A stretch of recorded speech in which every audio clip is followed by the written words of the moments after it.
စားစရာရှာရင်ဝတ်စရာရှာရင်နေစရာအတွက်အလုပ်လုပ်ရင်းနဲ့ဒါလေးတင်ဘဝတစ်ခုဆုံးသက်သွားလို့ရှိရင်လူဖြစ်ရကြိုးဆိုတာမနှက်ဘူးတဲ့။ဘာဖြစ်လို့တော့ဆိုလူတွေမှသာစားစရာရှာတာမဟုတ်ဘူးတိရစ္ဆာန်တွေလည်းစားစရာမရှာဘူးလား။ရှာပါဗျာ။အဲ့တော့ဘာမှမထူးဘူးလေသူတို့လည်းစားစရာရှာတာကိုယ်လည်းစားစရာရှာတာနော်။ဝတ်စရာ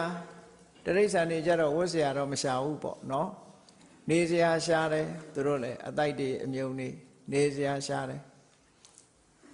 စားစရာရှာတယ်ဝတ်စရာရှာတယ်နေစရာရှာတယ်မကြမ်းမမာရဲ့ဆေးကုဖို့လိုရတယ်ဆိုတာ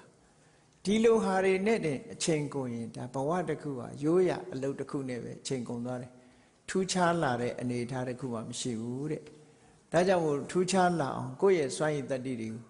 တဘဝပြီးတဘဝမြင့်လာအောင်မြင့်တင်ပေးဖို့လိုအပ်တယ်အဲ့ဒါလို့ဘဝတစ်ခုမှာလေ့ကျင့်မြင့်တင်ပေးတာကိုပဲပါရမီဖြည့်တယ်လို့ပြောတာကိုယ်စိတ်ဓာတ်ကိုကိုပြင်ဖို့လိုအပ်တယ်လူတွေဟာဒီအကြောက်တရားတို့အမျှော်တို့ဟာခောက်ရွကျိုးနေတာမျိုးဖြစ်တတ်တယ်ပေါ့ကြောက်စရာလည်းမလိုဘူးမျောနေစရာလည်းမလိုဘူးအရေးကြီးဆုံးက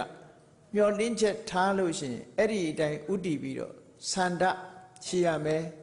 ကိုရှိတဲ့ဆန္ဒအတိုင်းလုံလဝိရိယနောက်ကလိုက်ရမယ်စိတ်ဓာတ်ကြံ့ခိုင်မှုရှိရမယ်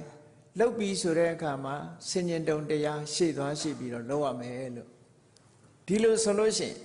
လူတွေရဲ့စွမ်းအားဟာပြည့်လာပြီးတော့အောင်မြင်ကြီးပွားခြင်းဆိုတဲ့အကျိုးတရားကိုမရဘဲမနေဘူး